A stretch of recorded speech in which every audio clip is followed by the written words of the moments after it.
Venezuela amanece con fuerza, Venezuela amanece en unidad, porque la fuerza es la unión. La fuerza es la unión, la fuerza es la unión, te digo. Venga toda Venezuela a organizarse. La fuerza es la unión, la fuerza es la unión. Y a poner tu granito de arena, dale por Venezuela. Actívate, en la unión está la fuerza. Por eso te digo que la fuerza es la unión. Muy buenos días, Venezuela. Bienvenidos todos a este su espacio. La Fuerza de la Unión, una tribuna abierta de la sociedad democrática venezolana para compartir con todos ustedes, más allá de cualquier distingo puntual, partidista o ideológico, la angustia, la preocupación, la justa indignación por lo que ocurre en nuestro país y también la certeza, la confianza, la esperanza de que trabajando juntos, de que remando unidos en la misma dirección, seremos capaces de construir la Venezuela de trabajo y de respeto, la Venezuela con alimentos y con medicinas, la Venezuela con democracia y con libertad, que todos necesitamos y que ciertamente todos merecemos. La noticia más relevante del día de ayer fue la excarcelación de Edgar Zambrano, primer vicepresidente de la Asamblea Nacional y alto dirigente del Partido Acción Democrática. Como ustedes saben, Edgar estaba secuestrado en manos del régimen desde hace bastante más de 100 días. Edgar tuvo que hacer una huelga de hambre en la cárcel para poder lograr un trato mínimo, acceso a sus visitas y la juramentación de sus defensores. Una situación muy, muy dura, muy ruda, la que vivió Edgar Zambrano.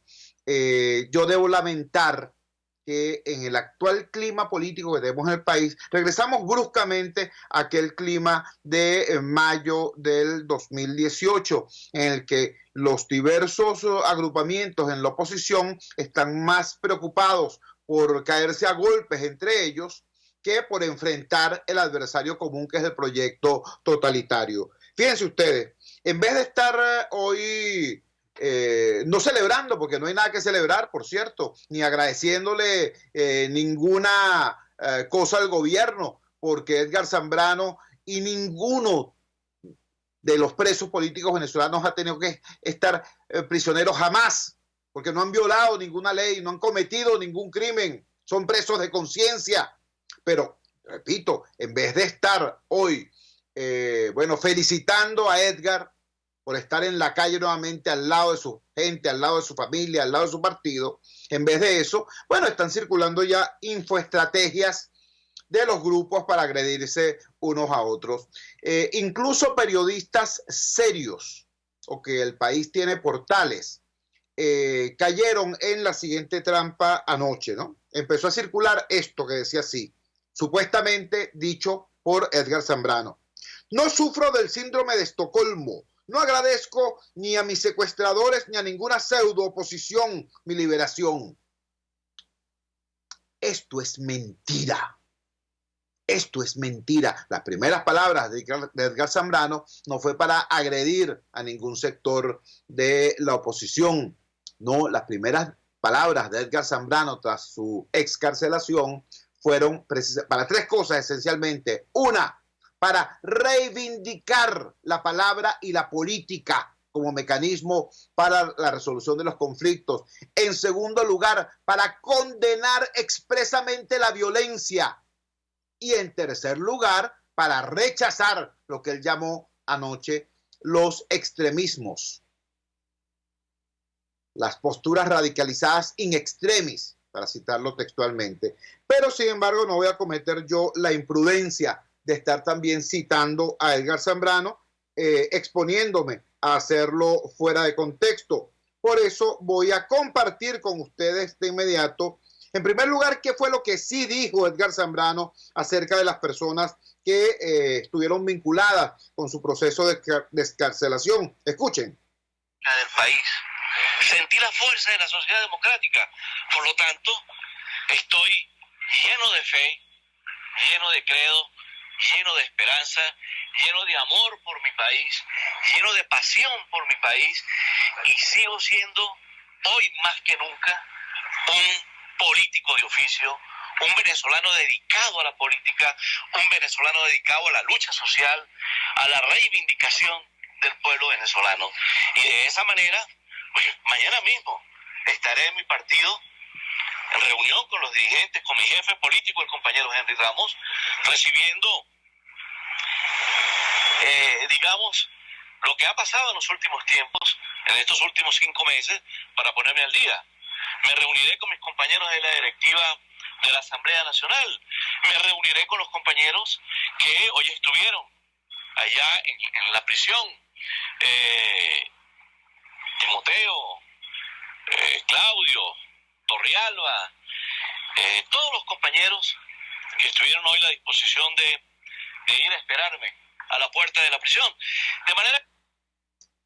Creo que es innecesario aclarar que al Torrealba, al que se refiere Edgar Zambrano, no es a mi persona, sino al diputado Francisco Torrealba, diputado oficialista, que estuvo ayer precisamente en los alrededores de la prisión cuando fue excarcelado Edgar Zambrano. Quiero colocarles esto para que escuchen, pues, para que vean cómo lo que dijo ciertamente Edgar Zambrano al salir de la prisión no fueron dardos ni agresiones contra ningún otro opositor, sino por el contrario, su disposición a reunirse, a escuchar y a trabajar conjuntamente con otros sectores.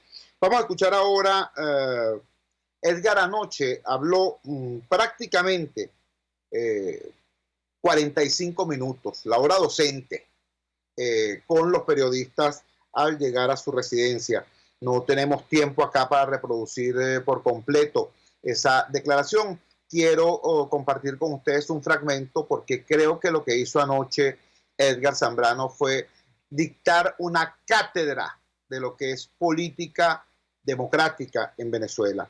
Entonces comparto con ustedes de inmediato un fragmento más de lo que fueron sus palabras anoche al llegar a su residencia. Un esfuerzo y tenemos que mirarnos a los ojos, los venezolanos, los líderes de los distintos partidos políticos, y observar y hacer una evaluación de dónde hemos fallado, porque tenemos cerca de 20 años en esta situación. Hemos pasado por los sucesos del abril del 2002, luego las decisiones del 2005, luego los hechos del 2007, después el 2014, y hemos tenido una serie de contratiempos que el resultado no es el mejor para el país. Hemos perdido muchos jóvenes que han quedado sembrados en la historia, levantando su voz altisonante en defensa de la democracia, buscando libertad y mejores condiciones de vida para el pueblo venezolano. Tenemos varios millones de muchachas y muchachos, de padres y madres de familia fuera del país, buscando más allá de nuestras fronteras lo que no le ha podido propiciar el Estado venezolano y el modelo político que ha fracasado, porque evidentemente estamos frente a un modelo político fracasado. Entonces, esta situación tiene que obligarnos a revisarnos, a sentarnos, repito, a mirarnos a los ojos y tener una política donde la mayoría no puede ser secuestrada por una minoría, donde debe respetarse la regla de oro de la democracia, que es la regla del respeto a las mayorías, donde no se pueda condenar al militante de un partido político porque lleva sus símbolos, porque lleva su bandera, su franela, su gorra, a una marcha. ¿Cómo condenamos el sentido de pertenencia a la sociedad política venezolana castigando y flagelando los partidos políticos? Los partidos más avanzados, los países más avanzados del mundo tienen el asiento de su poder en las organizaciones políticas. ¿O es que acaso no sucede así en Estados Unidos, en Inglaterra, en Canadá, en Francia, en Alemania, en Portugal, en España? ¿Cómo sucede? ¿Cómo sobreviven esos países? ¿Y cómo sustentan las bases de sus instituciones si no es a través del sistema de partidos políticos? Algo distinto es una dictadura. Es la dictadura del partido único. Y nosotros, contrariamente, que tenemos una historia de lucha por la democracia, que se derrotó a Gómez, se derrotó a Pérez Jiménez, luego derrotamos con votos en el enfrentamiento militar la insurgencia de los años 60. Esta democracia tiene dolientes, esta democracia dejó muchas vidas en el camino. Muchos de nuestros hombres y nuestras mujeres que vivieron la democracia fueron torturados. Unos arrastraron los grillos de Juan Vicente, otros las balas de Pérez Jiménez y la tortura de Pérez Jiménez. Entonces, esta democracia que tiene dolientes y que tiene su base en el sistema de partidos políticos, tenemos que fortalecer el sistema de partidos políticos. Porque muchos de los que condenan los partidos políticos terminan a lo largo fundando un nuevo partido. Bienvenidos todos los partidos políticos, bienvenidos. Esa es la esencia de la democracia. Pero bienvenida la regla de las mayorías, el respeto a las mayorías. No pueden ser las mayorías secuestradas, no pueden ser las mayorías extorsionadas bajo el chantaje de dialogantes, de colaboracionistas, de progobiernos, argumentos que utilizan los dos radicalismos en extremis. Y eso no puede ser, porque la política de carne y hueso, esa que tú puedes tocar al militante, al venezolano, a la civilidad del país, esa política es la más necesaria, porque es la política de la participación. Y para ello hay que consultar al pueblo, consultarlo, repito, con reglas de equidad y de igualdad, con un árbitro que sea árbitro y no parte. Y eso tenemos que hacer un esfuerzo todos los venezolanos. Y los medios de comunicación tienen un papel muy importante que jugar en esta hora que vive Venezuela.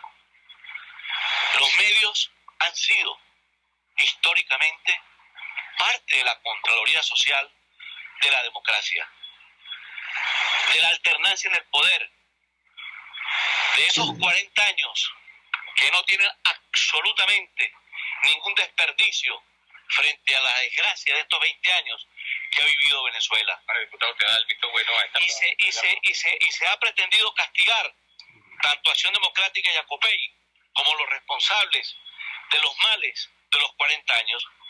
Cuando pones la balanza, es infinitamente superior lo bueno a lo malo. Pero es que en esa balanza participó los partidos políticos. Aquí teníamos gobernadores del MEC y del país. Bueno, he compartido con ustedes ese fragmento de lo que fue la extensa y extremadamente nutritiva alocución que formuló Edgar Zambrano, primer vicepresidente de la Asamblea Nacional, al ser excarcelado en la noche de ayer. Yo recalco, entonces, hay elementos suicidas en la oposición que hoy están fervorosamente empeñados en la confrontación intraoposición, en la grosera descalificación dentro de la oposición. Yo les voy a decir lo siguiente. Yo no estoy de acuerdo con que emerja ninguna plataforma que profundice la división de la oposición.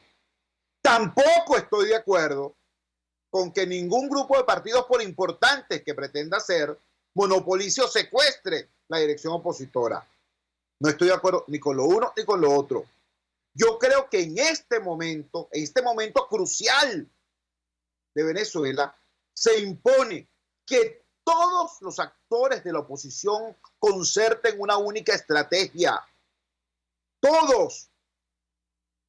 Da vergüenza a mí como venezolano y como demócrata, me da vergüenza que los hechos revelen, no los discursos, no la propaganda, los hechos revelan que cada uno de estos sectores de la oposición le ha sido más fácil hablar con Maduro que hablarse entre ellos. ¿Qué les parece? El grupo que respalda, apoya la presidencia encargada de Juan Guaidó, ha conversado con el gobierno, lo hizo en República Dominicana, lo hizo en Barbados, y en otras ocasiones también. El grupo del cual forman parte Falcón, Fermín y otros, ayer estuvieron reunidos en Casa Amarilla con representantes del gobierno presentando un documento que es el resultado de muchas otras reuniones anteriores. Pero para uno y para otros es más fácil, repito, concertar con el gobierno, conversar con el gobierno, sentarse con el gobierno, antes que reconocer que su compañero en la oposición existe y tiene legitimidad en tanto que tal. Digo, yo creo que es la hora de ponerse a la altura del sufrimiento de la gente y de ponerse a la altura de lo que es la política con P mayúscula. Ese reclamo, ese planteamiento que acaba de hacer nada más y nada menos que Edgar Zambrano. Repito el resumen de su formulación de ayer. Rechazo a la violencia, reivindicación de la política, de la palabra, del diálogo y condena a los radicalismos extremos. Eso fue la verdad de lo que dijo ayer Edgar Zambrano. Vamos a la siguiente pausa comercial y ya regresamos con muchísimo más de La Fuerza. La fuerza es la unión. Usted escucha Unidad, la fuerza es la unión, con Chuo Torrealba por RCR 750 AM. Sintonícenos a través de Periscope, @RCR750, la radio que se ve. En RCR somos vanguardia. Toda la programación de tu RCR también la puedes seguir a través de la internet. Audio y video en tiempo real. Noticias y mucho más. No te pierdas ni un segundo de nuestra programación. No hay excusa ni cadena que valga para que dejes de escucharnos. Ingresa a rcr.tv, la radio que se ve. Opinión, ideas en debate. Usted escucha a Chuo Torrealba en Unidad, la fuerza es la unión, por RCR. Regresamos a La Fuerza de la Unión. Quiero dejar muy claro, yo no estoy planteando que se olviden las diferencias y se agarren de las manitos y se tomen la fotografía y que levanten la vista hacia el cielo como que si fueran arcángeles, serafines o querubines. No, yo no creo en la unidad como una cosa mágica. Yo les estoy exigiendo, yo como ciudadano, como venezolano de a pie, le estoy exigiendo a la dirección política opositora que se articule y que se reconozcan entre sí, que mantengan las diferencias, que aprendan a procesarlas, por el amor de Dios. ¿Por qué? Porque mientras ellos pelean, mientras ellos se insultan mutuamente, mientras ellos se descalifican mutuamente, mientras unos dicen de los otros, son unos loquitos que no han logrado nada, y los otros dicen de aquellos, son unos colaboracionistas, y unos no sé qué cosa. Mientras ellos están en eso, Rubén González sigue preso en La Pica. A los maestros les siguen cayendo a plomo en el centro de Caracas cuando salen a protestar. El hambre es quien ejerce el imperio del terror en el estómago y en las almas de los venezolanos. Por eso, a mí me parece que es una excelente noticia, digna de ser destacada, el que hoy, mientras en la clase política lamentablemente cunden las divisiones, los trabajadores se unen más y mejor y se unen además con las comunidades. Hoy va a tener lugar una plenaria urgente de la Intersectorial de Trabajadores de Venezuela, y para que nos hable de ese evento tenemos en línea a la profesora Keta Estefani, integrante de uno de los gremios más combativos de este país, como es el gremio de los profesores universitarios. Keta, gracias por atender nuestra llamada madrugadora. ¿Qué es lo que va a ocurrir hoy a las 8:30 de la mañana? Te escuchamos. Sí, buenos días, Chuo. Buenos días a toda tu audiencia. Nosotros hoy en la mañana a las 8:30 hemos convocado una asamblea de la intersectorial con el propósito central de impulso de lo que hemos denominado el Pacto de las Bases. Ya nosotros habíamos hecho una asamblea al respecto, que nosotros estamos desarrollando y que tiene que ver con la necesidad no solamente de articular ya los sindicatos, fundamentalmente los sindicatos de base son los que se han articulado en la intersectorial, porque existe la Unidad de Acción Sindical y Gremial que articula las centrales sindicales con las corrientes sindicales, sino aquí se trata de la intersectorial, ha sido un trabajo de engranaje de las luchas de los sindicatos, de los sectores realmente dentro de lo que es la estructura sindical de la unidad primaria, que es el sindicato. Sin embargo, nosotros tenemos una gran mayoría de trabajadores en Venezuela que lo están sindicalizados. La población venezolana en su mayoría no está organizada, además. El tejido social es bastante débil en Venezuela y eso es una de las razones que explica las dificultades que ha tenido el pueblo venezolano para enfrentar la situación que hay actualmente, que ha sido despojado absolutamente de sus derechos políticos y sus derechos sociales. Nosotros no solamente tenemos el problema ese del hambre que tú has señalado, sino que tenemos el problema de no tenemos derecho al voto y no tenemos derecho a la negociación colectiva. Entonces el ciudadano se ha quedado absolutamente sin instituciones a las que acudir, sin ninguna posibilidad de defensa ante una imposición, por ejemplo, de salario que no llega el salario mínimo a $2. Nosotros hemos dicho que eso no se le puede llamar salario, que Venezuela no paga el trabajo. Desde hace por lo menos 2 o 3 años en este país no se paga el trabajo de los empleados públicos. Nosotros vemos en otros sectores hay algún esfuerzo por mejorar la condición salarial, pero de parte del Ejecutivo Nacional no. Y es indispensable entonces nosotros podamos articularnos con las comunidades, que es donde vive el trabajador, en las comunidades donde vive la gente. Pues entonces nosotros es lo que estamos impulsando el día de hoy para de ahí irnos. Todos nosotros vivimos en comunidades y todos nosotros podemos articular desde esas mismas comunidades, que es un esfuerzo que ha arrancado en Caracas, pero que se desarrolla a nivel nacional. Estamos conversando con la profesora Ketty Stefani, ella es integrante de la Intersectorial de Trabajadores de Venezuela, plataforma que hoy a las 8:30 de la mañana va a tener una plenaria urgente centrada en este tema fundamental, no solamente la unión de los trabajadores, sino la unión de los trabajadores y las comunidades, porque ¿dónde, Carrizo, viven los trabajadores? Pues viven en comunidades populares. De lo que se trata entonces es de acercar y acerar ese tejido social. Keta, no puedo dejar pasar la oportunidad para que sigamos hablando, para proponerte que nos sigas explicando las complejidades de este tema salarial.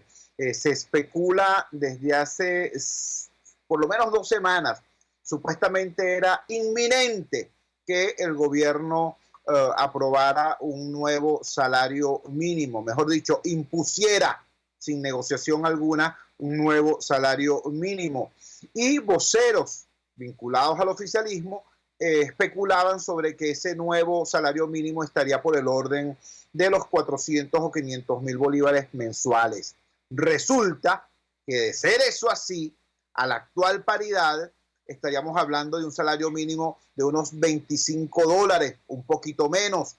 Y hace un año, en agosto del año 2018, el salario mínimo que entonces impuso el régimen de Maduro estaba, de acuerdo a aquella paridad, en $30. Es decir, más bien se reduciría en vez de incrementarse en términos reales el salario.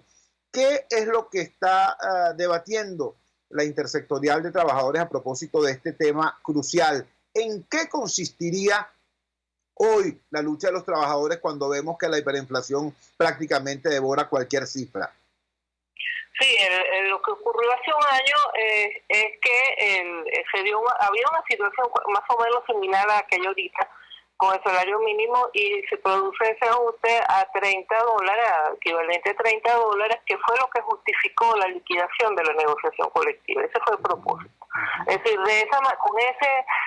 con ese argumento, con esa medida, el gobierno procedió entonces a aplanar las tablas salariales y a acercar lo más posible los salarios de los distintos niveles que están en las tablas salariales, de manera de llevar todo el mundo, de igualar hacia abajo, lo que uno llama igualar hacia abajo, todos los salarios, desconociendo contrataciones, negociaciones colectivas de décadas, derechos adquiridos en décadas de lucha de la clase trabajadora venezolana. Eso fue lo que ocurrió, y una vez ocurrido eso, bueno, a través de la inflación, a través de la hiperinflación, el Ejecutivo Nacional ha logrado nuevamente despojar de esos $28, porque volvemos a estar en 2 o en menos, a los trabajadores venezolanos. Es decir, el gobierno no está pagando salario. Insisto en eso, no está pagando salario. Y un ajuste, y nosotros sí tenemos que discutir en Venezuela el tema del salario, porque es que tampoco ni 25 ni $30 son un salario que permita a la familia del trabajador el sustento. No es posible. Pues fíjate cómo está ahorita el tema de la educación, el conflicto en la universidad, conflicto en el magisterio. Hemos logrado, ahí sí ha habido un avance en la articulación entre el universitario y el magisterio, afortunadamente, pero vemos cómo es imposible ya para la gente, para los profesores, para los maestros, para los empleados, los obreros del subsistema de educación básica y medio del subsistema de educación superior asistir al trabajo. No existe salario y no existe tampoco la posibilidad material de que la gente pueda seguir sosteniendo ese servicio que es la educación, y lo mismo ocurre en el sector salud, y lo mismo ocurre en las empresas básicas y en los ministerios, etcétera. Entonces la situación es sumamente grave, no terminan de definir cuál va a ser ese ajuste, pero indudablemente que en los términos como lo están planteando, eso no resuelve el problema. El problema aquí se resuelve con el desarrollo de empleo productivo, con la generación de riqueza. Eso implica conocimiento, eso implica dejar de torpedear a las universidades y permitir su desarrollo, y eso supone un cambio político. Ahora, ¿cuándo se va a producir ese cambio político? Eso es sumamente difícil de establecerlo, por las mismas dificultades que tiene la clase política en Venezuela para asumir un liderazgo que vaya más allá de lo inmediato. Nosotros necesitamos aquí estadistas que miren, que tengan un programa educativo de largo aliento en temas de salud, en los temas fundamentales de la vida nacional. Yo personalmente no entiendo cómo una gente se aferra al poder si ni siquiera va a ser capaz ni le interesa de garantizar educación y salud a una población. Eso no tiene absolutamente ningún sentido. Ha sido una pelea del poder por el poder, y mientras tanto efectivamente el pueblo, la población, la ciudadanía es la que está sufriendo las consecuencias, y la respuesta a eso es que nos organicemos como ciudadanos. Estamos conversando con la profesora Keta Estefani. Finalmente, Keta, una preocupación que como activista comparto públicamente contigo y con la audiencia. Yo comprendo y respeto las dificultades que tiene la clase política. Repito, reivindico y respeto el rol del partido político y del dirigente político en la vida, en la construcción de la democracia. Pero en este momento nuestra clase política tiene severas dificultades para articularse. Y ha ocurrido en el pasado que, si bien desde la clase política no logran unirse entre ellos, pero sí logran dividir, sí logran que sus diferencias arriba terminen dividiendo a los estudiantes, terminen dividiendo a los gremios, terminen dividiendo a los trabajadores. ¿De qué manera se ha logrado desde espacios como la intersectorial evitar que esa crisis a nivel político termine fragmentando el frágil tejido de la unidad de base? Bueno, nosotros hemos planteado desde la fundación con la intersectorial su carácter autonómico, es una organización autónoma. La relación entre los sindicatos y entre las organizaciones sociales en general y los partidos nunca ha sido fácil, nunca ha sido sencilla, porque la dinámica natural de los partidos es como a hegemonizar, es como a querer dirigir todos los espacios.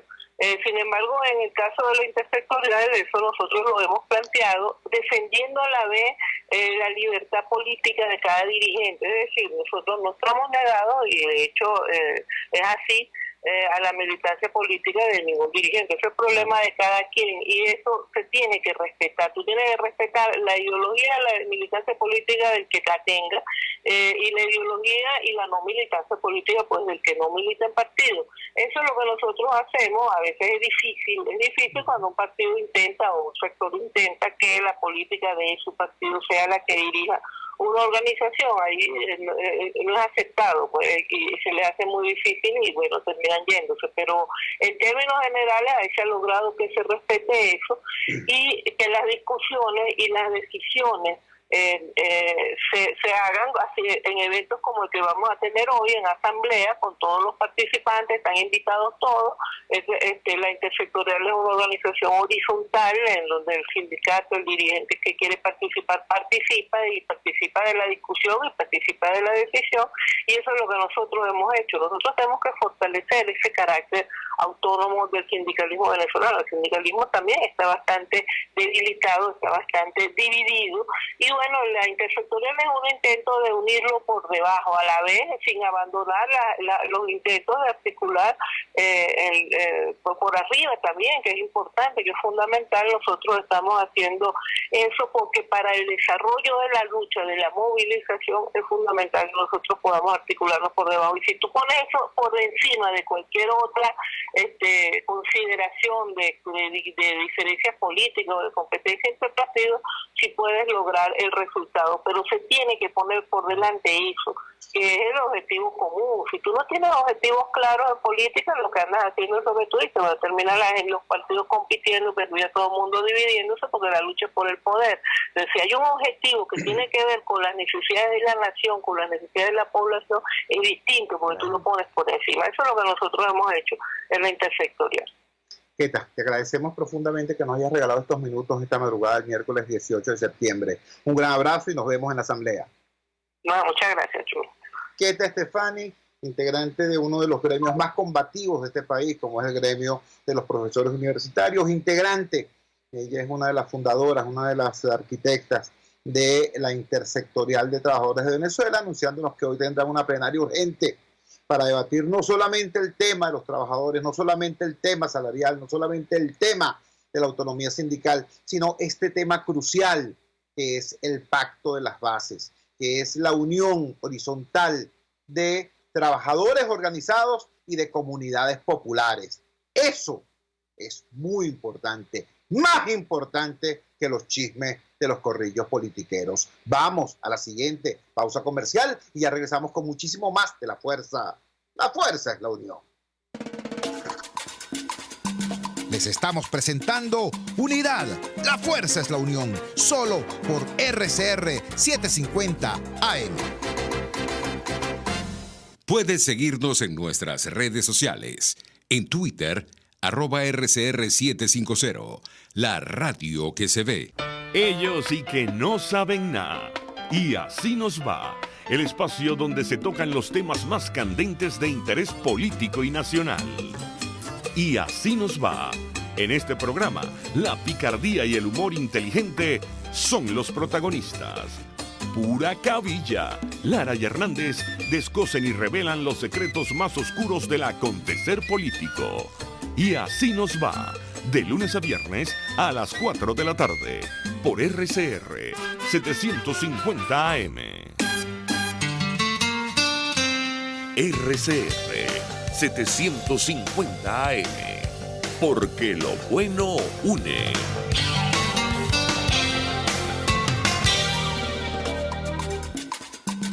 Les estamos presentando Unidad. La fuerza es la unión. Solo por RCR 750 AM. Regresamos a La Fuerza es la Unión. La guerra estalló. La guerra estalló ya y estalló hace tiempo. No estalló en la frontera con Colombia, no. No estalló la guerra en el Esequibo, no. No estalló la guerra en la frontera sur, no. La guerra estalló y estalló hace tiempo en el estómago de los venezolanos, en los hospitales desvencijados, sin insumos, en este país donde no se puede tomar agua, porque no hay agua en los grifos y si la hay es veneno, en este país donde no sabe en qué momento va a sencillamente extinguirse el fluido eléctrico y quedarte a oscuras.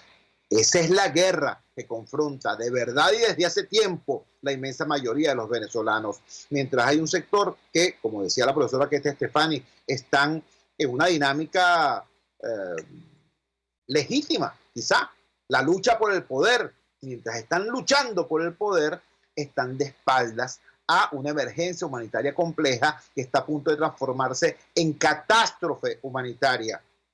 Y algunos hacen propuestas para el día después, sin decirnos cómo vamos a hacer para sobrevivir hasta el día antes. Hay un grupo de venezolanos, hay diversos grupos venezolanos que sí están trabajando en opciones para enfrentar hoy la crisis. Las organizaciones no gubernamentales, la valiosa gente de Cáritas, especialistas como Susana Rafali, gente muy seria como Feliciano Reina. Y en ese contexto surgió una iniciativa que acá conocimos en este programa, la iniciativa de utilizar el petróleo no para enriquecer las arcas del régimen de Maduro, sino para lograr alimentos y medicinas para las víctimas, sobre todo tomando en cuenta que el plan de asistencia humanitaria de las Naciones Unidas para Venezuela es un plan tardío, es un plan deficitario y es un plan que hoy, a estas alturas, a finales de septiembre, aún no tiene recursos. ¿Qué tal? En ese contexto escuchamos nosotros en este programa la exposición que nos hizo el economista Francisco Rodríguez sobre este plan, sobre esta iniciativa, sobre esta posibilidad de convertir al petróleo en un factor clave para atender la crisis humanitaria más allá de la pugna por el poder. En estos días de estas circunstancias políticas en nuestro país, vimos como en Casa Amarilla, en la reunión entre un grupo de actores políticos del no chavismo, para llamarlo de alguna manera, y representantes del régimen, se mencionó la iniciativa de petróleo por alimentos. Tenemos en línea a Francisco Rodríguez para que nos explique en qué se parece y en qué se diferencia eso de lo que habló Jorge Rodríguez de la iniciativa que él nos presentara en este programa. Francisco, gracias por atender nuestra llamada madrugadora. Te escuchamos. Muy buenos días, ¿cómo estás? Saludos a todos los oyentes. Sí, efectivamente, ese planteamiento lo vimos en el grupo que se presentó en la Casa Amarilla. Y comprensiblemente, cuando la gente oye el planteamiento y dice, bueno, que hay que dar pues, un programa de petróleo por alimentos, y oye que esto lo dice a un personaje como Jorge Rodríguez, leyendo un acuerdo que muchos sectores han dicho, yo creo que correctamente, que no tiene representatividad. Entonces es normal que mucha gente diga, bueno, si eso... Te rogamos, Francisco, disculpa que te interrumpa, te rogamos que por favor hables más alto para poder captar bien el contenido de tu planteamiento. Sí, ¿aquí me oye mejor? Perfecto. Ok, entonces, como te decía, es comprensible que a veces alguna gente reaccione diciendo, bueno, si eso lo está planteando el gobierno, eso lo queremos nosotros, ¿no? Y nosotros no tenemos que, yo creo que en cierto sentido, quitar esa forma de pensar de encima, porque imagínate, tú dirías, por ejemplo, que el gobierno decide liberar a estos hermanos, entonces nosotros no vamos a creer eso, ¿no? Por supuesto que lo vamos a creer, es algo positivo, y respectivamente lo que nosotros pensemos, la legitimidad o no legitimidad de la representatividad o no representatividad del grupo que se presentó en la Casa Amarilla. O sea, la realidad es que la liberación de los presos políticos es buena para el país, la realidad es que la liberación de Edgar Zambrano es buena para el país, y la realidad es que una iniciativa que permita que Venezuela vuelva a exportar petróleo a Estados Unidos para utilizar esos recursos para alimentar a los venezolanos es buena para el país. Eso tiene que ser algo que todos los venezolanos entendamos, porque si no lo entendemos, si nos cegamos de eso, entonces lo que estamos haciendo es que estamos poniendo el conflicto político por encima de los problemas de la gente.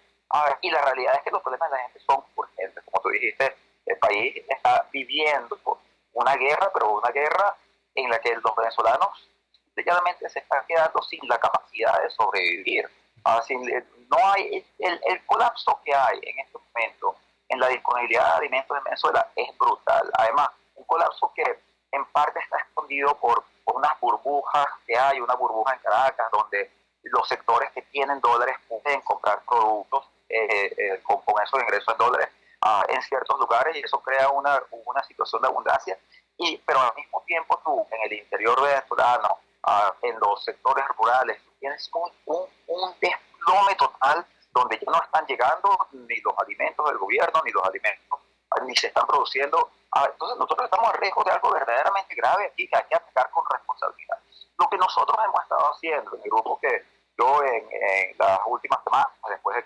terminado mi trabajo en mercado financiero, me he dedicado con un grupo de otros investigadores a pensar en cómo nosotros podemos tomar esta idea y diseñar algo que funcione para Venezuela. Y en ese sentido, nosotros tenemos una propuesta que es distinta. Y ustedes me han oído hablar de petróleo para alimentos porque esa es la idea, esa fue la forma en la que se planteó en Irak, que es el primer país donde eso se hizo. Pero lo que han arrojado nuestros estudios, hemos cotizado el diseño de este programa, es que en Venezuela hay una diferencia crucial con Irak, que hace que, si bien es una idea y un programa de ese tipo, el programa de Irak no sirve. No sirve, ¿por qué? Porque en Irak había un gobierno, un solo gobierno, y en Venezuela hay dos. En Irak estaba solo Saddam Hussein, y no estaba cuestionado, no había oposición en sí. O sea, hubo al final una coalición internacional terminó invadiendo, pero no había una oposición que dijese yo soy el gobierno. En Venezuela tú tienes dos gobiernos. En la realidad, y respectivamente otra vez de lo que pensemos en la legitimidad de cada uno, hay un gobierno que controla el territorio nacional y que por lo tanto controla la producción de petróleo, que es el gobierno de Nicolás Maduro. Y hay un gobierno que controla las relaciones con más de 50 países y controla las cuentas en el exterior, que es el gobierno de Juan Guaidó. En Venezuela no se puede exportar petróleo hasta que no haya un acuerdo político, un acuerdo petrolero. ¿Por qué? Porque Maduro es el único que puede producir petróleo y Guaidó es el único que puede vender petróleo. Entonces ahí sí hay un problema en el diseño que se presenta, de la idea que se posa en la Casa Amarilla. Porque tú puedes hacer un planteamiento, y eso yo en el momento que lo dije, lo vi, lo expresé en unos posts que hice en Twitter, en mi cuenta de redes sociales. Tú no puedes hacer un planteamiento para algo que requiere de tres actores, que son gobierno de Guaidó, gobierno de Maduro y Estados Unidos, solamente desde la perspectiva de un grupo donde está representado solo uno de esos actores, que es el gobierno. Y también están los partidos minoritarios, pero ellos no son esenciales para esto. O sea, si ellos dicen sí o dicen no, eso no va a afectar si esto ocurre. Si Estados Unidos dice no, o el gobierno de Guaidó dice no, o el gobierno de Maduro dice no, entonces si cualquiera de esos tres dice que no se puede hacer. Por lo tanto, es necesario un diseño de un acuerdo. No es un programa de petróleo para alimentos, es un acuerdo petrolero humanitario. Es un acuerdo que enfatice la necesidad de resolver los problemas de alimentación y de acceso a bienes esenciales del país y que reconozca que eso se puede hacer a través de la recuperación de mercados petroleros que se han perdido como producto de la profundización de este conflicto político, llegando a un acuerdo entre estas partes. ¿Y cuál tiene que ser ese acuerdo? Bueno, un acuerdo que permita que Venezuela exporte petróleo a Estados Unidos, pero bajo fuerte supervisión internacional reciba los recursos y con la instrumentación a través de agencias de ayuda humanitaria, de credibilidad en el área, de imparcialidad, se distribuyen los recursos de forma totalmente despolitizada. Si el gobierno lo que está planteando es, ok, denme los recursos que yo compro alimentos, bueno, no, porque se lo van a robar, eso nosotros lo entendemos. Esa es la razón por la cual no puede tener un diseño así. Un diseño así se podría tal vez tener, otra vez, y ni siquiera se tuvo totalmente en Irak, pero un diseño así se podría tener si solo hay un gobierno y se reconoce ese gobierno como legítimo. Pero si ese gobierno es legítimo, entonces no habría sanciones. Entonces aquí hay que pensar no en la idea de un programa propuesto por una parte, sino en la necesidad de que nos pongamos de acuerdo, que los venezolanos nos pongamos de acuerdo, que los grupos políticos representativos que detentan el poder político o partes del poder político, interno y externo, que tienen o quieren tener la representación del país interna y externamente, se pongan de acuerdo para resolver los problemas de los venezolanos. Y en este momento el problema principal del venezolano es que el venezolano no tiene cómo alimentar a sus familias y a sus hijos. Y aquí hay niños que están pasando días sin comer, que están entrando en estado de desnutrición, ¿sabe? Y que están muriendo en Venezuela. Eso lo tenemos que cambiar. Y eso es más importante que cualquier conflicto político por el poder. Francisco, te agradecemos vivamente que nos hayas regalado estos minutos esta madrugada del miércoles 18 de septiembre. Comprendido y nítidamente entendido el planteamiento que haces y con el cual, por cierto, coincidimos ampliamente. Un gran abrazo. Un abrazo, doctor. Era Francisco Rodríguez, antes fue economista jefe de Torino Capital, antes estuvo en el Bank of America, ahora promueve esta iniciativa llamada Acuerdo Petrolero Humanitario. Creo que más claro imposible. Vamos a la siguiente pausa comercial y ya regresamos con muchísimo más de La Fuerza. La fuerza es la unión. Les estamos presentando Unidad, la fuerza es la unión, solo por RCR 750 AM. Puedes seguir nuestra programación a través de rcr.tv, la radio que se ve. En Cauchera Fran Luis tienen neumáticos nacionales e importados en todas las medidas, pero también montura, alineación, balanceo, amortiguadores, rines, freno, mecánica ligera, todo con tecnología de punta. Bajando por la avenida Baral, al final, después de la estación de servicios y al lado del banco, teléfono 0412-815-6712. Cauchera Fran Luis, tu mejor opción. En Ávila Gallery botamos la casa por la ventana. Todo, absolutamente todo al 50% de descuento. Redecora tu casa y oficina con pinturas, serigrafías, esculturas y mucho más. No dejes pasar esta oportunidad. Visítanos en el lobby del Hotel Ávila en San Bernardino o llámanos al 0414-127-4060. Ávila Gallery, tu centro de arte moderno. Las carteras Daniela Ross son una extensión de tu personalidad. Cuando una cartera es capaz de reflejar tus sueños, cuando buscas diseños, calidad y colores vibrantes que le impriman a tu look ese toque especial que atrapa las miradas. Carteras Daniela Ross únicas, diseñadas teniendo como patrón a la mujer venezolana de hoy, llena de retos y libertad. En Instagram @DanielaRossM. Daniela Ross, la cartera hecha en Venezuela con nombre y apellido. Antes de empezar el día, entérese de lo que acontece en el país junto a Pedro García Otero en Titulares de la Mañana. De lunes a viernes a las 6:30 de la mañana. Acompáñelo y empiece su día bien informado. Titulares de la Mañana con Pedro García Otero. Solo por RCR 750 AM. Porque lo bueno une. Amanece con la fuerza de un país que quiere cambio. Chuo Torrealba está al aire en Unidad. La fuerza es la unión. 482-9750 y @Chuo Torrealba por RCR. Regresamos a La Fuerza de la Unión. En días pasados referimos acá la agresión perpetrada contra un dirigente comunitario en Antímano, José Gregorio Ochoa Chegoyo. Fue abordado en la puerta de su vivienda, fue tiroteado, le robaron el reloj. Afortunadamente salió indemne, no le pegaron el balazo que le lanzaron.